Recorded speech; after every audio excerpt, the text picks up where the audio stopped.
You wrote an op-ed last year saying the Israeli military should be given a Nobel Peace Prize.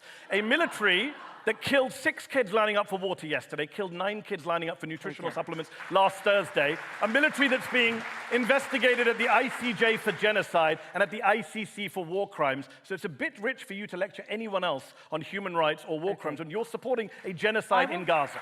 So I think at this point, I think it's insane to still be saying Israel has a right to defend itself when they are killing and ethnic cleansing. I mean, the problem, just one last point. The problem for people like Michael, and I debate a lot of people in the West defending Israel, the problem for people like Michael is they make this very, I want to say good faith defense of Israel, its right to defend itself, but then you just have to listen to what Israeli politicians are saying, and they are throwing Michael under the bus. Like, no, we do want to kill everyone. We do want to get rid of everyone. We do want to conquer Gaza. This isn't about self-defense. Just listen to what Israeli politicians and ministers themselves are saying. Listen to Israel Katz, listen to Bezalel Smotrich, listen to Ben Gvir, listen to Netanyahu. It's on the record. When Michael Gove wrote that the Israeli military deserves a Nobel Peace Prize, he probably didn't expect to be confronted by Mehdi Hassan with the names of children killed while waiting for water. What happens next is one of the most brutal political takedowns I've witnessed in years. Gove walks in confident, armed with talking points about democracy and self-defense. But watch how quickly that confidence crumbles when Hassan refuses to let him hide behind abstractions. Every deflection gets exposed. Every evasion gets called out, and by the end, Gove literally can't answer the simplest question. Do you condemn the killing of 6 children lining up for water? You need to watch this entire exchange before I break down exactly how Hassan dismantled him piece by piece, because the way this unfolds is absolutely masterful. Drop a comment and let me know where you're watching from. I love seeing how global this community is, and if you want to see more politicians held accountable like this, hit that like button, subscribe, and turn on notifications so you never miss these moments when they happen. You wrote an op-ed last year saying the Israeli military should be given a Nobel Peace Prize. A military that killed 6 kids lining up for water yesterday, killed 9 kids lining up for nutritional supplements last Thursday. A military that's being investigated at the ICJ for genocide and at the ICC for war crimes. So it's a bit rich for you to lecture anyone else on human rights or war crimes when you're supporting a genocide in Gaza. I want to take some more questions. I merely wish to say that, for the avoidance of doubt, and I don't think there is any, Israel is not carrying out a genocide. Most genocide scholars disagree with you. Most genocide scholars disagree with you, Michael. The people who study genocide disagree with you. That is a very big statement, and I want to discuss it. Let me state it again, for the avoidance of any doubt. Okay, we've heard you say it. It's a really big point. Do you condemn the killing of 6 kids yesterday lining up for water by the Israeli military? I condemn the loss of all innocent lives. All lives matter. He can't do it. He can't condemn the Israeli military. I want to take a couple more questions, Michael. I think just that wait. it is the right of the Israeli Defense Force to defend to kill 6 kids. The only democracy. To kill 6 kids lining up for water. Can we take a couple of questions? I would say, have you been asleep since October 2023 as we've watched on social media the extermination of a people, the ethnic cleansing of a people, the killing of a people? If you have to only listen to Israeli politicians say the most outrageous things about burning down Gaza, about Amalek, about all of the people being responsible. Bezalel Smotrich, the finance minister of Israel, said recently, we are conquering, cleansing, and remaining in Gaza. It will be totally destroyed. We are disassembling Gaza. We'll leave it in ruins without any global precedent. That's the kind of stuff that Michael's come to defend tonight. And look, some of the leading Israeli Holocaust scholars, Michael, Omar Bartov of Brown, Amos Goldberg at Hebrew University, Raz Siegel, Dr. Shmuel Liederman here in the UK. Israeli Holocaust scholars have come out and said, we didn't think this at the beginning, but we do now think it meets the definition of genocide, what is going on there. And even if you don't want to call it a genocide, Ehud Olmert, on the front page of today's Guardian, former right-wing Prime Minister of Israel, says the plan to concentrate everyone in one place is a concentration camp, his words, not mine, and it would be ethnic cleansing, his words, not mine. So I think at this point, I think it's insane to still be saying Israel has a right to defend itself when they are killing and ethnic cleansing. I mean, the problem, just one last point. The problem for people like Michael, and I debate a lot of people in the West defending Israel, the problem for people like Michael is they make this very, I want to say, good faith defense of Israel, its right to defend itself, but then you just have to listen to what Israeli politicians are saying, and they are throwing Michael under the bus. Like, no, we do want to kill everyone. We do want to get rid of everyone. We do want to conquer Gaza. This isn't about self-defense. Just listen to what Israeli politicians and ministers themselves are saying. Listen to Israel Katz, listen to Bezalel Smotrich, listen to Ben Gvir, listen to Netanyahu. It's on the record. Yeah, listen to Donald Trump and his ethnic cleansing. Michael, do any of these? Do you support Donald Trump's ethnic arguments cleansing made- plan, Michael? Okay, let's... Michael answer. The first thing that I would say, Let Michael speak. Let's hear what he has to say. no, it is emphatically not a genocide. I have to go in just a second, but I've stayed longer. But please answer I would have this stayed one point longer and then we'll let you go. than I was due to, just because I wanted to say a few words about that. Israel is involved in a conflict, in a war that it did not seek. That conflict began on the 7th of October.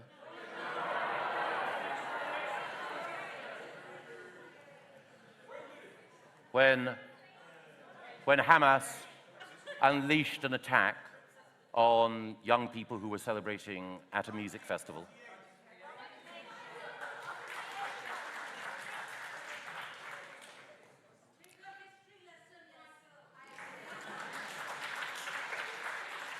Okay, The one thing I know about history is that over the last 2 millennia, there have been persistent attempts to wipe out the Jewish people.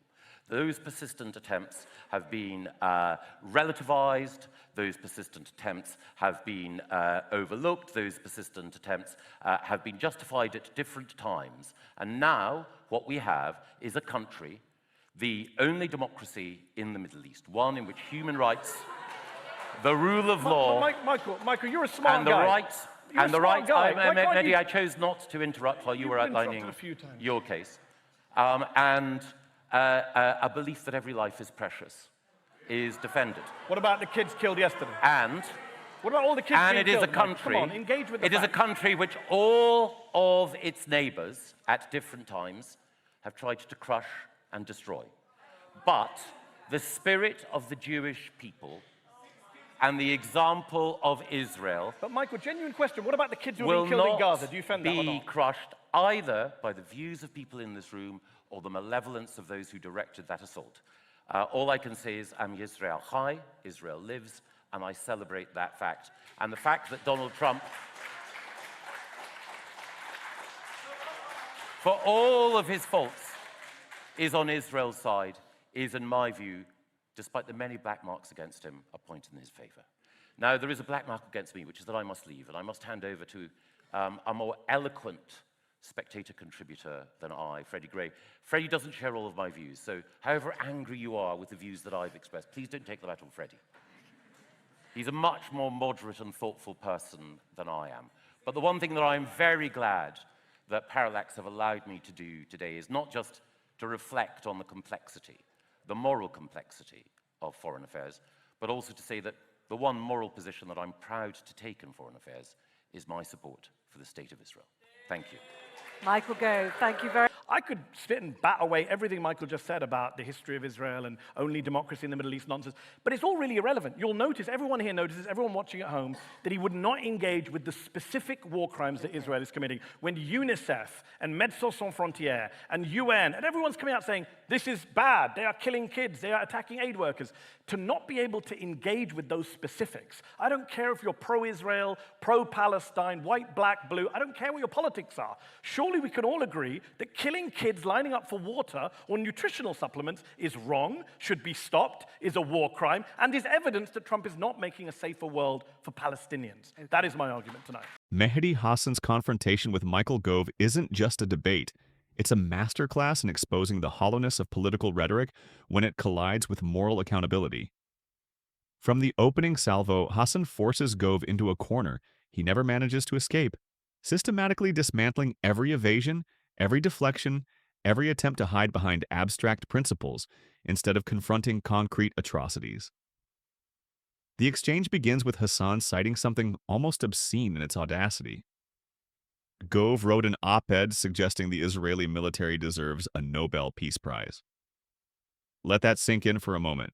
A military currently under investigation by the International Court of Justice for Genocide and by the International Criminal Court for War Crimes, a military that killed 6 children waiting for water and 9 more waiting for nutritional supplements in the span of days. And Gove thinks they deserve recognition for peace. Hassan uses this not just as ammunition, but as a lens through which to view everything Gove says afterward. It establishes the fundamental bad faith at the heart of Gove's position. When confronted with these specific incidents, the dead children, the destroyed infrastructure, the systematic starvation, Gove's response is breathtakingly cowardly. He can't bring himself to condemn the Israeli military for killing kids lining up for water. Instead, he retreats to that tired, morally bankrupt phrase that we've heard too many times before. I condemn the loss of all innocent life. It's the all lives matter of geopolitical discourse, a rhetorical trick designed to sound humane while actually refusing to acknowledge specific injustice. Hassan immediately calls this out, and you can feel the frustration in his voice because it's such a predictable, hollow move. When one side has F-16s and the other side has children dying of thirst, treating both with equal rhetorical weight isn't balance, it's obscenity. What makes Hassan's dismantling so effective is that he doesn't let Gove hide in abstractions. He keeps dragging him back to specifics. 6 kids, water, yesterday, 9 kids, food supplements, last Thursday. These aren't statistics. They're actual human beings whose lives ended in preventable, horrific ways, and Hassan refuses to let Gove's eloquence smooth over their deaths. Every time Gove tries to pivot to historical context or geopolitical complexity, Hassan pulls him back.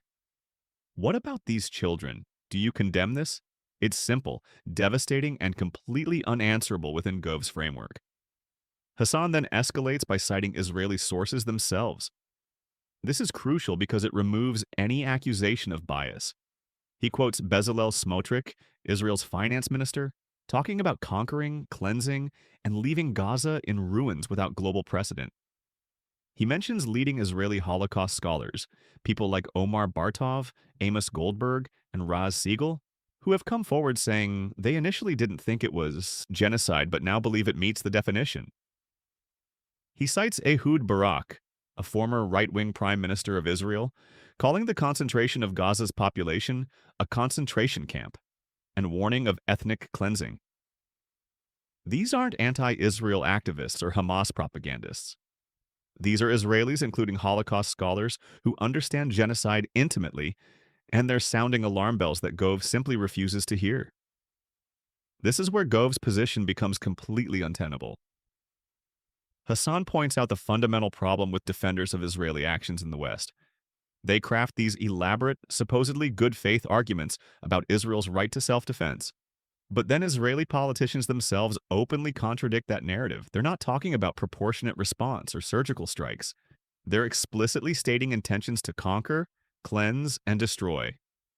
Benjamin Netanyahu, Itamar Ben-Gvir, Bezalel Smotrich, they're saying the quiet part out loud, and it completely undercuts any attempt to frame this as defensive action. Hassan is essentially asking, how can you defend Israel's right to self-defense when Israeli leaders themselves are describing something far more sinister than defense? When Gove finally responds substantively, his argument reveals its fundamental emptiness. He starts with, it is emphatically not a genocide. But notice he provides no evidence, no engagement with the genocide scholars Hassan cited, no response to the statements from Israeli officials describing precisely what they're doing. It's pure assertion masquerading as argument. Then he pivots to October 7th and the music festival attack as if that horror justifies everything that follows. Yes, October 7th was horrific, but using it as a blanket justification for killing thousands of children, destroying hospitals, and deliberately starving a population isn't self-defense, it's collective punishment, which is itself a war crime. Gove then reaches for the oldest trick in the book when defending Israel, invoking 2 millennia of Jewish persecution. He talks about persistent attempts to wipe out Jewish people, about how these attempts have been relativized and overlooked throughout history. And yes, that history is real and tragic and important. But here's what makes this rhetorical move so insidious. It attempts to transfer the moral weight of historical suffering onto current military actions, as if the trauma of the past creates immunity for present atrocities. Hassan never denies or diminishes Jewish persecution. He's not engaging in Holocaust relativization. He's simply saying that historical trauma doesn't grant a blank check to kill children. Those are two entirely separate moral questions, and conflating them is intellectually dishonest. The only democracy in the Middle East line is particularly galling. Even if we accept that characterization, which is debatable given the treatment of Palestinians within Israel proper, and especially in the occupied territories, so what? Democracy doesn't insulate a country from accusations of war crimes. Democratic governments can commit atrocities. Democratic institutions can enable oppression. The United States, a democracy, has committed numerous war crimes throughout its history. Britain, Gove's own country, has a long legacy of colonial violence. Being democratic doesn't mean you get to bomb hospitals and call it self-defense. What's most revealing is what Gove won't engage with. Hassan gives him multiple opportunities to address the specific evidence: UNICEF reports, Médecins Sans Frontières testimonies, UN documentation of systematic attacks on aid workers and infrastructure. Gove ignores all of it. He won't touch the statements from Israeli Holocaust scholars. He won't address the explicit genocidal rhetoric from Israeli ministers. He won't condemn the killing of children at water distribution points. Instead, he retreats into abstractions about moral complexity and the Jewish people's spirit. It's a masterclass in evasion dressed up as profundity. Hassan's final point cuts to the heart of the matter. Regardless of where you stand politically, surely we can agree that killing children lining up for water is wrong. This should be the easiest moral position in the world to take. It requires no complex geopolitical analysis, no historical deep dive, no weighing of competing claims.